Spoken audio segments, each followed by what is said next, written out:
The floor is yours. 25, maximum 30 minutes.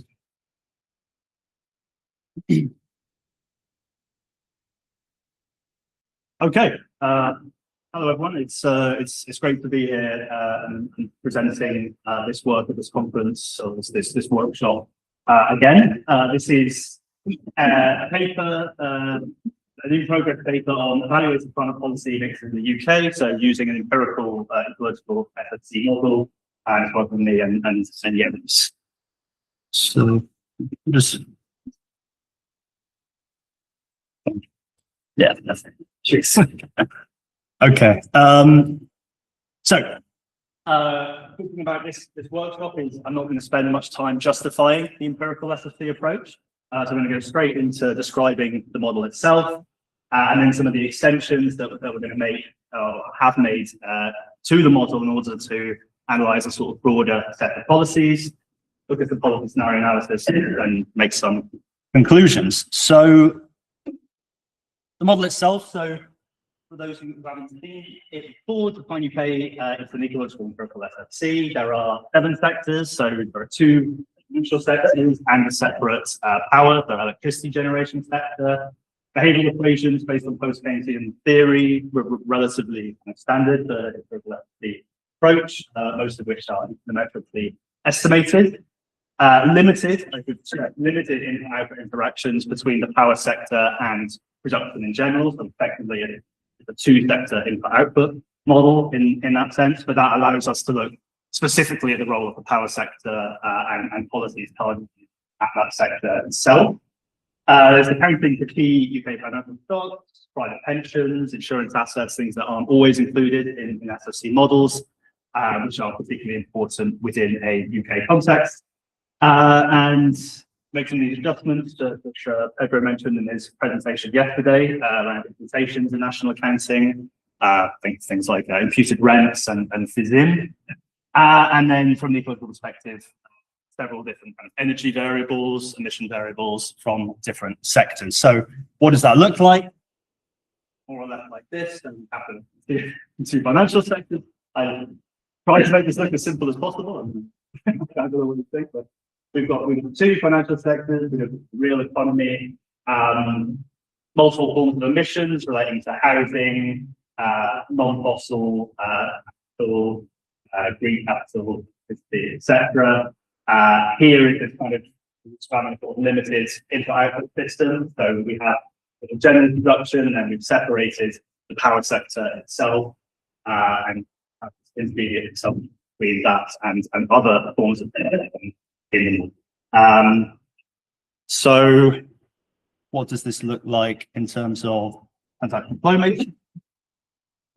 Do this in detail. I think the main point here is just to kind of give an idea of kind of the size and the scope of the model. So I suppose from macro models in general, it's relatively big. I think for empirical SFC models, it's probably medium size, right? We aggregate as much as possible when we don't think it makes sense to separate certain flows. And I think you can maybe see that quite clearly in terms of the balance sheet as well. We consider interest-bearing assets, disaggregate much between different types of assets, so we consider them in the aggregate form, mainly due to not thinking that necessarily matters too much for kind of questions we're looking at. But I know it's a bit of a debate, so it can be looked at. Now, I'm not going to present all the equations, but I wanted to draw your attention to a couple that I think are quite important and also maybe slightly different within Define UK. So the first one is electricity pricing. So as has kind of been mentioned, I think before, electricity is effectively based on marginal cost. So we need a marginal cost kind of pricing system to look at electricity pricing. So we can calculate the marginal cost of fossil fuel electricity directly. We know the input costs in terms of fuel, and this is carbon taxation or carbon pricing. And then that feeds into the marginal cost of electricity. And immediately there's kind of a relatively serious problem that comes with energy pricing, which is we've got a quarterly model, electricity prices are, I think in the UK, they update every half an hour, right? So if you were to think about marginal costs in a quarterly sense, you'd effectively saying all the time, marginal cost is fossil fuel based, right? But in reality, because there's fluctuation in electricity demand, sometime when you get to about 60, 70% non-fossil fuel electricity provision, you get these half-hour periods or hour periods where the grid is entirely satisfied by non-fossil fuels, right? And the electricity price goes down significantly. So how do you combine the fact that you've got this half-hour updating electricity prices with a quarterly model where you want prices on a quarterly level? And that's sort of what this non-linear equation attempts to do. So we have a proportion of non-fossil fuel energy in the electricity mix, and this variable is between 0 and 1. And the idea here is that it captures, if this is quite small, then this variable ends up being quite close to 1, and the marginal cost of fossil fuels is pretty much the marginal cost of electricity, which is sort of the standard. But as we get closer and closer, as we get to kind of 70, 80% non-fossil fuel provision, you get more and more of these times when that price prevails and we get a significant decrease in electricity price. Okay? And then that leads to the electricity price that we see here. So that's quite important for some of the mechanics of the model, because a lot of the scenarios we're looking at are about a power sector transition towards full non-fossil fuel energy use. And that's one of the reasons why it's quite important for us to separate the power sector in the model. Another one is in terms of financial constraints. So this sort of thing hasn't been seen before, but again, it's quite important to how certain mechanics work and certain scenarios work within the model. So there's this credit rationing rate, which is based on the debt service ratio of firms or power sector, and it's also based on the financial position of monetary financial institutions, which are traditional banks, if you like. So they're the ones doing the lending here. So if their balance sheet is looking relatively bad, they have a lot of liabilities, then they're less inclined to lend to the private sector. And this has pretty much a direct effect on investment. So we have investment demand is the main behavior equation, and this is induced directly by credit risk in this case. And we also have defaults for the private firm, which is based on primarily the illiquidity ratio for the FS. So how does the actual kind of green scenarios work in the model? And I think this is a kind of core point of this model and also of many kind of ecological models in general, which is it's all about capital, basically. It's all about changing different types of capital from conventional to green, or power capital moving from non-fossil based power to the fossil based to the non-fossil based. We also look at different types of housing stock. So using housing data in the UK, we have inefficient housing stock, which is maybe the standard, and then efficient housing stock, which is non-electric, and then we have this fully efficient electric where they've installed heat pumps and insulated the walls, and it uses much more electricity but doesn't have any direct emissions through gas boilers. The point of this is you can't really achieve any energy reduction goals, emission reduction goals, without producing a different type of capital, which I think is different to a lot of kind of, or some kind of more environmental approaches or different approaches where it seems, if you kind of dive into it, it kind of seems that it's easy enough for agents to sort of move between one energy type to another without necessarily any investment or changing the composition of their capital. So, but that's how it works for us.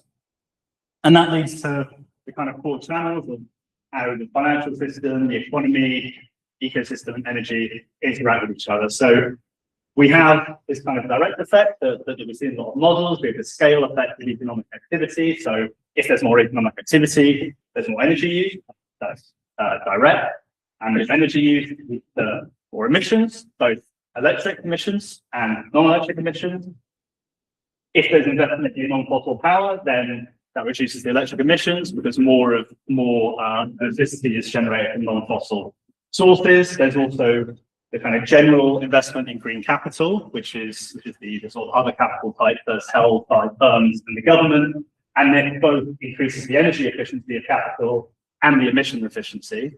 I should highlight that these are non-linear relationships, and there is a kind of lower bound to how much efficiency gains you can get. And in the UK case, especially the things like this, the non-electric emission intensity, we're very close to that level. So there's limited improvements that can be made there. But nonetheless, there is impact there. In terms of housing, you have this investment in housing energy efficiency and electrification, which reduces the emissions, direct emissions from housing, from gas boilers, but also often increases the electricity you have. So you have this sort of maybe slightly counteracting effect where if you're just electrifying housing, but you still have quite a fossil-based electricity system, you're probably not going to increase emissions, right? But the benefit is less than if you are able to reduce the emissions within the electricity system. And all of this is wrapped in the credit constraints in the financial system, where income and wealth effects impact the view of the financial system on how creditworthy certain types of investment are, and that's in all different types of investment in model. But in particular, it will impact the non-fossil fuel power investment for the power sector, and will also impact the general green investment that firms are attempting to carry out. So what has this model been used to do so far? So what we've mainly done in kind of previous steps is to look at the impact of several green fiscal policy scenarios in a UK context. And I think, broadly speaking, these scenarios could be argued to be relatively feasible from a political perspective, because they're based on fiscal policies that are already somewhat in place in the UK. So ideas of subsidising the power sector, this is something that's happening in a small way in the UK. So we explore a scenario of what happens if you increase that significantly. Carbon pricing, this happens in the UK. What happens if we increase carbon pricing?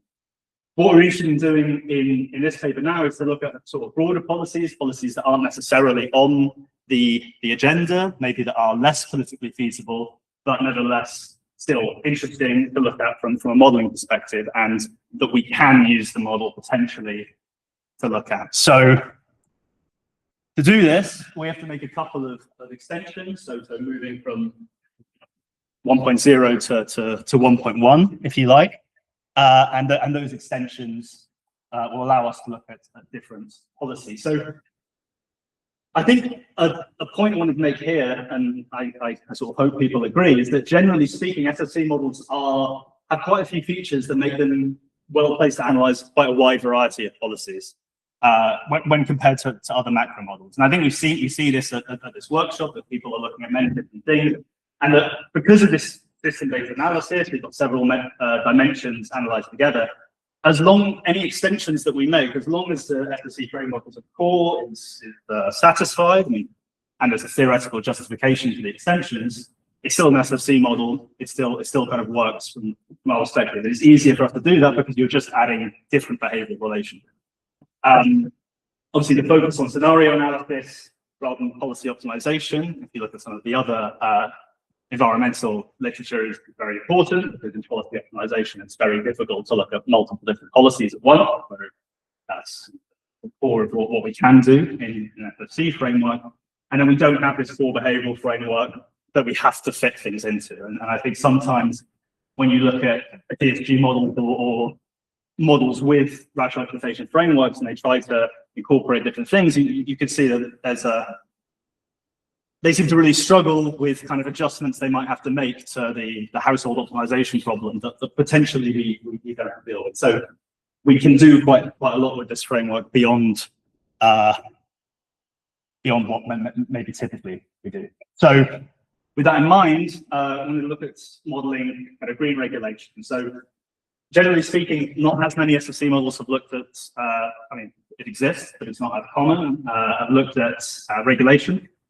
And in terms of green regulation, places like NGFS have looked at green regulation, but they include it as this kind of shadow price. So it's like you have regulation, it's not clearly quantified exactly what that regulation means, and that makes things generally more expensive, right? It makes certain types of activity more expensive. But it doesn't really impact, doesn't really kind of capture what the regulation is actually doing, right? So what is the direct impact of the regulation on capital value or agent behavior? And I think crucially, when you start thinking about this, you kind of immediately, you have to sort of grapple with this, which is what is the impact of forward guidance on agents' behavior in the face of regulation? Because it's very, especially if it's quite a hard kind of command control, if you're banning a certain type of capital or if you're banning a certain type of activity, you're almost always going to do this with forward guidance, right? And the government will always have some level of forward guidance, and the forward guidance is part of the policy. The idea is that this will have a behavioral impact before anything actually happens. So how do we tackle this from a modeling perspective? Can we tackle this from a modeling perspective? And I think perhaps we can, but it's maybe not super straightforward. I'm not going to go too much into this. How SFC models use expectations. Effectively, it's mainly a form of adaptive expectations, right? Where the present and the past is used as a guide for what's going to happen in the future. If there's a regulation and if agents are given forward guidance, are they going to incorporate that into their behavior? Okay, perhaps. But then you have another problem, which is, say they incorporate it fully into their behavior, you might end up with an extremely optimistic scenario. So say you're banning, we look at the power sector. So you ban the use of fossil fuel electricity production, and you assume that firms are given 4 or 5 years. They fully incorporate this. They go, yep, this is definitely going to happen. We're going to need to invest loads in non-fossil fuel power, and we are going to do this because we're convinced that this regulation is going to come in. You could end up with a very optimistic result that maybe isn't relevant or isn't, well, relevant, but doesn't represent reality as well as you'd like, because there are issues of credibility here. And this is kind of from a political economy perspective, right? Not just credibility, is the government credible, but it's saying, can we lobby the government to stop this regulation happening? Is the general consensus around something like this actually going to come through? Is there going to be an election before this regulation comes in, such that we think actually the political climate will change? And if there is less credibility, you could see firms going, even though they're told, okay, you're not going to be able to use fossil fuel capital in 5 years, they might go, maybe we will be able to, maybe we'll take our chances, right? So how do we put that into a model? So we have this additional investment when regulation is announced, and it's generally a function of what the capital that is regulated. So how much regulated capital will have, proximity to the regulation. So the closer you get, the more firms are inclined to invest, get rid of the old regulated capital and replace it with compliant capital. And then this final part on perceived credibility. Do they actually think it's going to happen? Right? Do they think the regulation is going to be carried through? Which is maybe one of the more difficult elements. So perceived credibility, in a relatively simplistic way, you could think about sort of 2 dimensions. You have, do they believe the regulation is going to come in, and will the government actually do it when it happens? There could be a situation. I mean, the ideal is here, right? The government is credible; it will do its regulation, and also firms believe them, right? But what might be more likely is maybe situations like this, where firms don't really carry out the investment, and then the regulation happens anyway, or even a situation where most firms think this isn't going to happen, and actually the government gets to the point and goes, yeah, that's not politically feasible, we're not actually going to do this. So these scenarios, when we run policy scenarios, we're going to look at, these 3 in this case, and see how the results differ under different levels of credibility. So to be clear, this is all exogenous at the moment, okay? And the other thing that we wanted to explore and kind of mention briefly, I mean, this is something that we've seen, but it's green public investment on industrial sectors. So we're looking at green public investment in the power sector. We have looked at subsidies for the power sector, but a sort of challenge, I suppose, and maybe it's not a huge challenge, is when you're looking at public investment targeted at a specific sector, in the UK, the power sector is pretty much entirely private, right? So straight away, you're changing the kind of you're changing the kind of makeup of the economy. Effectively, the government now holds a slice of the power sector, and how do you deal with that from a stock-flow consistent perspective? The way we do it is this. I mean, I'd be kind of welcome for any sort of comments, but effectively, we distribute the gross operating surplus based on this beta, which is the proportion of crucially utilized capital. So we say if 20% of the utilized capital in the power sector is owned by the government, then the government will get 20% of the operating surplus of that sector. Okay, so policy scenarios. Let's look at the regulation first. So to assess the impact of regulation, we run several different policies, and we also look at some policies together. So we look at green power regulation, where there's new investment in fossil fuel power generation is banned straight away. So there's no expansion of gas power plants or anything of that nature. And then from 2030 Q4, fossil-based electricity is banned entirely in the economy. And we make some assumptions about depreciation, which also feed into the kind of financial variables. So fossil-based power capital is assumed to depreciate based on the upcoming regulation because it's being phased out. But I should emphasize this is on a firm basis. So this is if the firm believes that they're going to, in the regulation, then they will be depreciating their capital and replacing it with something new. If they don't believe it, they won't necessarily do this. And the green power subsidy is the government just invests more, it increases subsidies to the power sector. This is something policy that's been explored before, but the interesting thing is kind of seeing how it might interact with this regulation, because then we look at both together. And these are some of the effects we've got now. It's a regulation, so the proportion of non-fossil fuel electricity, which is given in this graph, of course, goes to 100% in 2031 because it has to, right? That's part of the regulation. But if we look at the fossil fuel ban, the green line here, you can see this jump here, right? Which effectively means there was this change, there was an increase of the baseline of fossil fuel based electricity. I should say this is the optimistic scenario as well. This is mutual trust. So both this is a high level of perceived credibility. But even in that scenario, we don't actually get where we need by 2031, and there's this jump up, and we'll see the effect of that. This transition is happening through a relatively significant increase in non-fossil investment that the policy is creating, and of course, when combined with a subsidy, that level is increased. So the fossil fuel ban plus subsidy does actually lead to a transition before 2031. So that's better because we get an issue if the policy is enforced. So, I mean, what actually happens if you ban electricity and then 10% of the electricity grid is fossil fuel based? You get a electricity supply problem, right?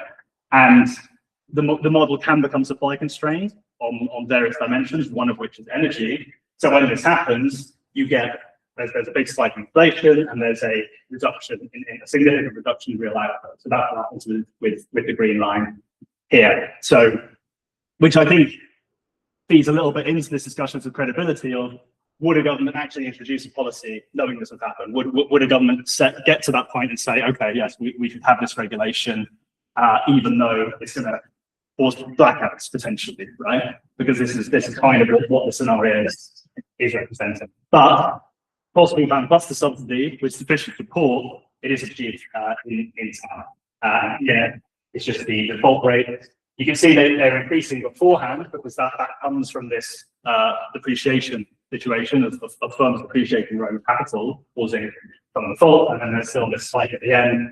Because even in the high credibility scenario, it's not 100%. So there's still some firms that think this probably isn't happened, and that leads to this kind of default rate at the end. Now, to look at the unexpected enforcement. So this is when firms don't believe that their perceived credibility is now significantly lower. Most firms don't believe that the regulation is actually going to be implemented. But but it actually is, right?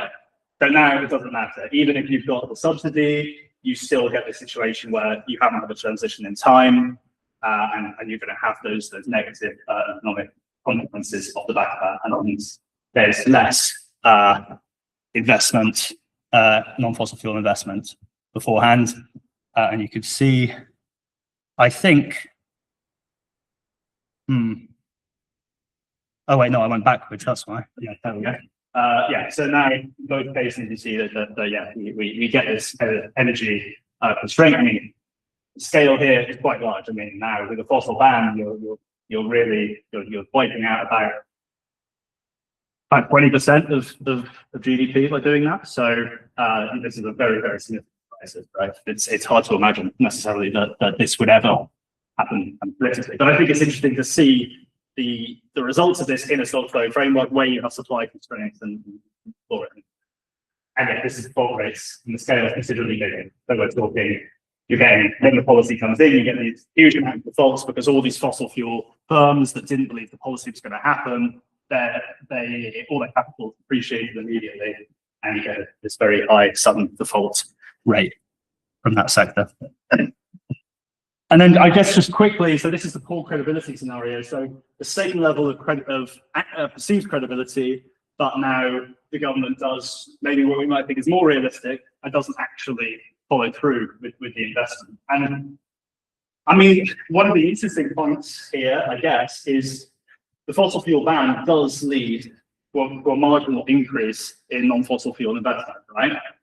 And because the regulation hasn't actually been implemented, you could kind of say the government's got this for free, right? It hasn't really done anything. It said it's going to do a policy, and it's not carried through, and it's had this increase in investment because at least some firms believed it was credible, even though it isn't.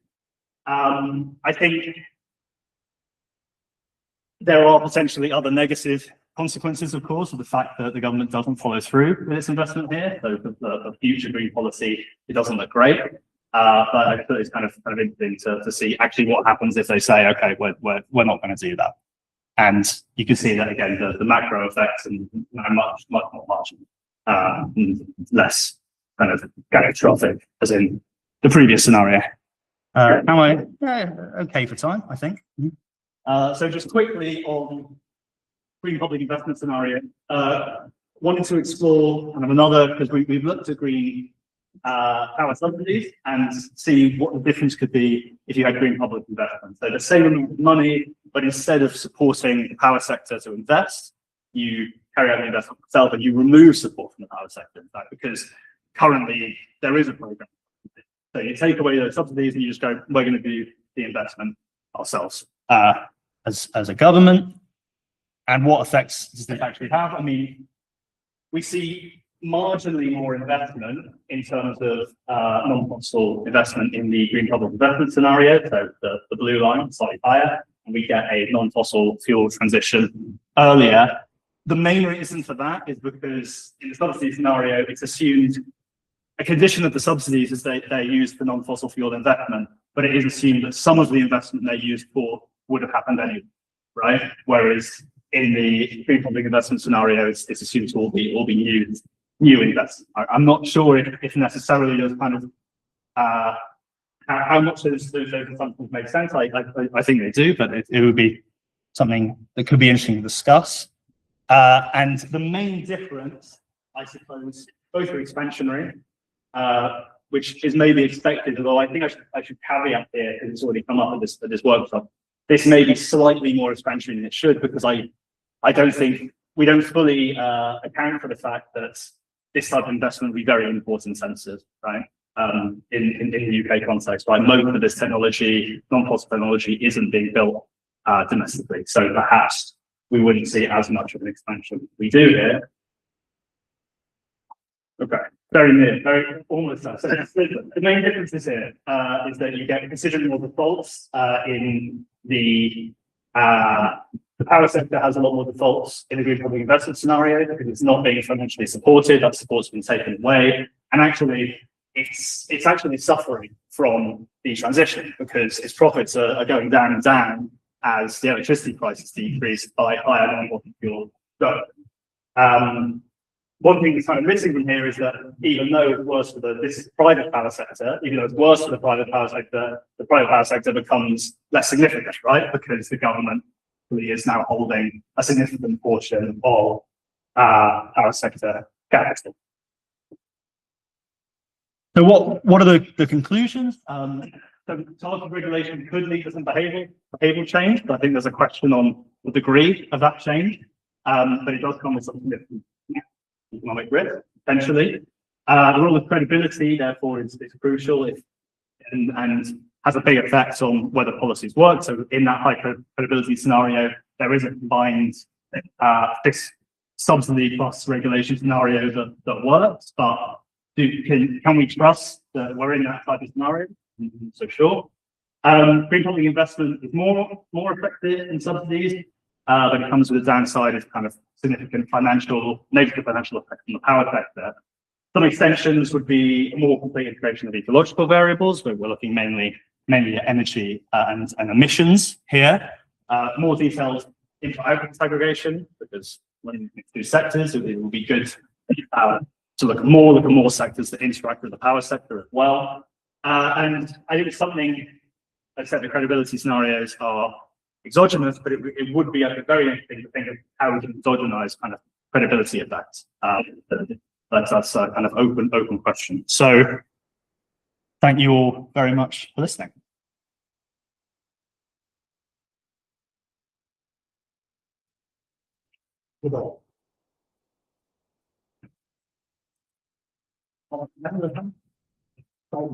Okay, that's cool. So, well, thank you very much, Adam and Yannis, for the presentation. I don't know why this is so dark. Yeah.